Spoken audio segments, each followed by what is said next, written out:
VVPAT पर सुनवाई करते हुए आज सुप्रीम कोर्ट ने कई सख्त टिप्पणियां की। सुप्रीम कोर्ट में न्यायमूर्ति संजीव खन्ना और न्यायमूर्ति दीपांकर दत्ता की बेंच ने कहा था कि उसे कुछ पहलुओं पर स्पष्टीकरण की जरूरत है।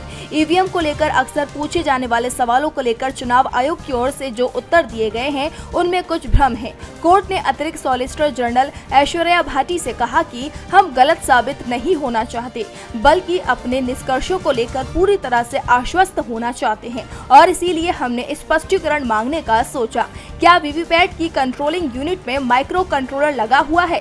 क्या किसी प्रोग्राम को माइक्रो कंट्रोलर में केवल एक बार ही फीड किया जा सकता है? आयोग के पास कितने सिंबल लोडिंग इकाइयां मौजूद हैं? चुनाव याचिका दायर करने की सीमा अवधि आपके अनुसार 30 दिन है और स्टोरेज और रिकॉर्ड 45 दिनों तक बनाए रखा जाता है, लेकिन लिमिटेशन डे 45 दिन है। आपको इसे सही करना होगा।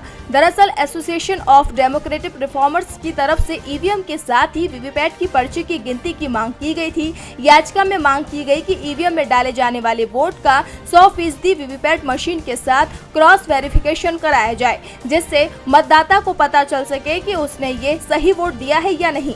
याचिकाकर्ता के वकील प्रशांत भूषण ने आरोप लगाया कि दो सरकारी कंपनियों भारत इलेक्ट्रॉनिक लिमिटेड और इलेक्ट्रॉनिक्स कॉरपोरेशन ऑफ इंडिया के निदेशक बीजेपी से जुड़े हुए हैं। एक अन्य याचिकाकर्ता के वकील ने दावा किया कि 2019 में आम चुनाव के बाद एक संसदीय समिति ने ईवीएम में गड़बड़ी पाई थी, लेकिन चुनाव आयोग ने अभी तक उसे लेकर कोई जवाब नहीं दिया। कोर्ट में एडीआर की तरफ से प्रशांत भूषण, गोपाल शंकर नारायण और संजय हेगड़े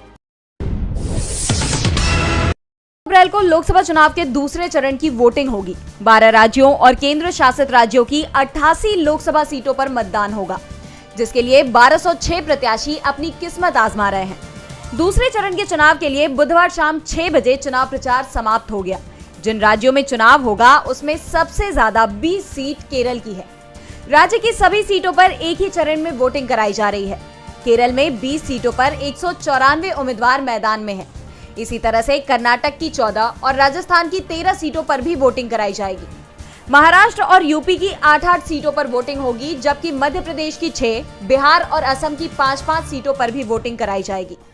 दूसरा चरण बीजेपी के लिए बहुत मुश्किल माना जा रहा है, क्योंकि उत्तर भारत के उन हिस्सों में वोटिंग होनी है जहां बीजेपी के खिलाफ चल रहे क्षत्रिय आंदोलन का जबरदस्त असर दिख रहा है, जिस कारण से पार्टी की चिंता बढ़ती दिखाई दे रही है। अगर 2019 के लोकसभा चुनावों की बात की जाए तो इन 88 सीटों में एनडीए भारी पड़ा था। एनडीए में बीजेपी को अकेले 50 सीटों पर जीत मिली थी, जबकि 8 सीटें उसकी सहयोगी पार्टी ने जीती थी। सबसे ज्यादा सीटें जीतने के मामले में कांग्रेस 21 सीटों के साथ दूसरे नंबर पर थी। बची हुई 9 सीटें अन्य दलों के हिस्से में गई थी। पिछले लोकसभा चुनाव में कांग्रेस को केरल में जबरदस्त सफलता मिली थी।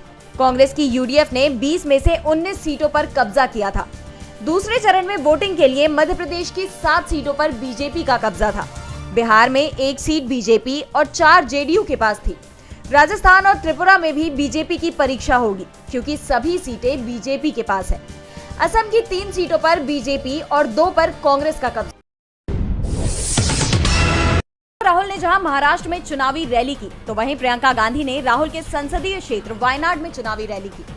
अमरावती में राहुल गांधी ने मोदी सरकार पर निशाना साधते हुए कहा कि नरेंद्र मोदी 10 साल से कह रहे थे कि वे ओबीसी हैं, लेकिन जैसे ही मैंने जातिगत जनगणना की बात की, वे कहते हैं हिंदुस्तान में सिर्फ 2 ही जाति हैं, अमीर और गरीब।